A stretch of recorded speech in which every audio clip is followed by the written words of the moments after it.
आरक्षण, इसलिए ये पूरा हास्यास्पद है। नौकरी नहीं है, शिक्षा नहीं है। और दूसरी बात है, फेयर सिस्टम करो ना, रिकॉर्डिंग करो सारे इंटरव्यू का। कैसे खा जाता है किसी का आरक्षण, कौन कैसे खाए? जब एग्ज़ाम यूपीएससी का लिखते हैं या मास्टर्स का लिखते हैं या बीए का लिखते हैं, तो उसमें सब कॉपी पे अपना जात लिखता है, नहीं जात लिख के जाता है। और वहाँ जाता है तो वहाँ पे एग्जामिनर यूपीएससी का चेयरमैन बुलाता है कि जाटव बेटे, यादव बेटे आ जाओ, तुमको हम ज़्यादा नंबर दो। ऐसे होता है। एग्जाम में कोई जात लिखा रहता है, कैटेगरी लिखा रहता है, बैकवर्ड, ब्राह्मण, तो कुछ लिखा रहता है।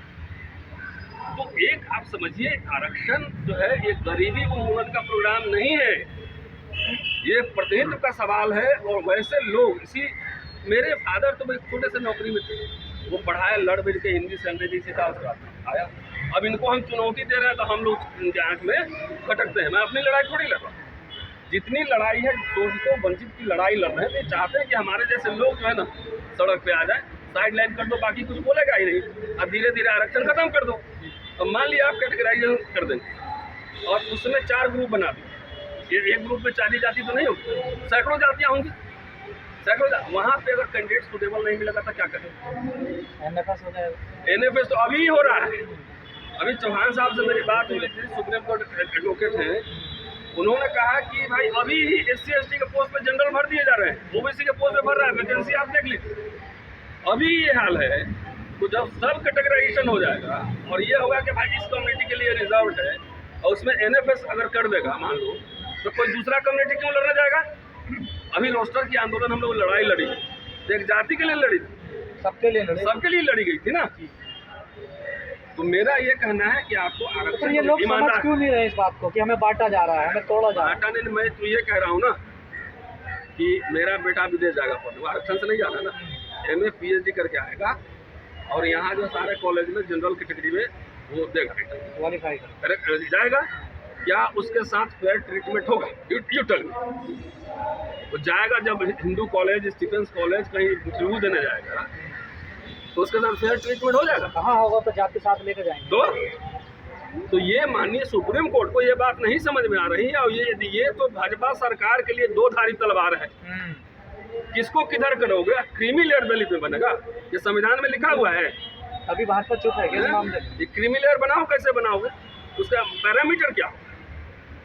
मतलब सुदामा कोटा पे कोई बहस नहीं। मैंने कहा ना, भाव प्रधान है, तथ्यों पे आधारित है। 10% का कोटा का आर्थिक आधार पर सिर्फ सवर्णों के लिए होगा, संविधान के किस धारा में लिखा? पर मायावती और चिराग पासवान के अलावा कोई नहीं बोल रहा इसके खिलाफ। नहीं, चंद्रशेखर बोल रहा है। चंद्रशेखर अभी तो बहुत लोग समझ ही में नहीं आ रहा इसमें करे क्या। उनको वोट की दिलचस्पी हो, नेताओं को वोट का गुनागणित होगा, हमारा नहीं है।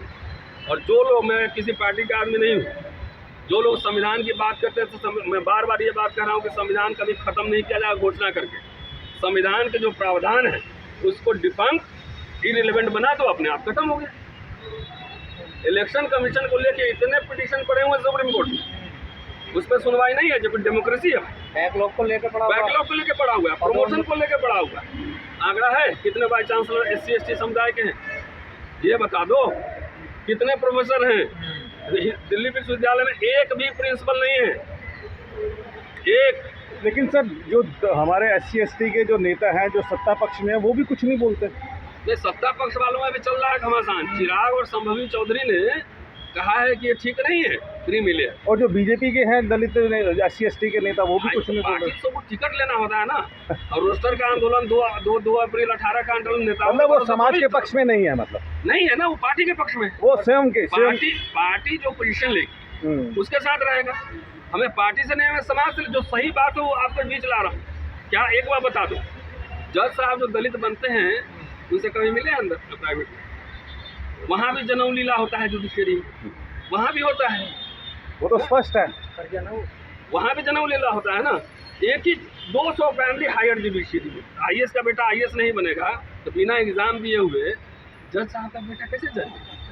क्या सबसे ज़्यादा मेरिट वही है? उसके कम्युनिटी के और लोग मेरिटोरियस नहीं है? तो ये बहुत सारे सवाल है, इस पर अभी बहस होगी। नेताओं को हम लोग अपील करेंगे कि इसका विरोध किया जाए। ये सीधा और सीधा आरक्षण के खात्मे की घोषणा हुई है, अभी भी सुप्रीम कोर्ट पहले आंकड़ा मंगवाता ना कितना फुलफिल हुआ। बैकलॉग किधर है, प्रमोशन इन रिजर्वेशन का लटका हुआ है, वो कहाँ है? तो देश का सबसे इम्पोर्टेंट राष्ट्रीय सुरक्षा को खतरा था इसमें, नहीं SC/ST का वर्गीकरण नहीं अच्छा, हुआ। एक ये भी बात बोल लेकिन सर, सर एक ये बात उठ रही है कि वो तो दलित नेता ने ही बोला है, जो SC समाज के ही नेता ने ये बोला अरे है। भाई साहब, MLA MP को आप नेता समझते तो बाकी लोग जो लिखता नहीं, पढ़ता वो क्या कोर्ट ने जो है वो सुप्रीम कोर्ट में जो नेता मेरे को समझ में नहीं आया। जो जज ने। Thank you. Okay sir, thank you sir, thank you.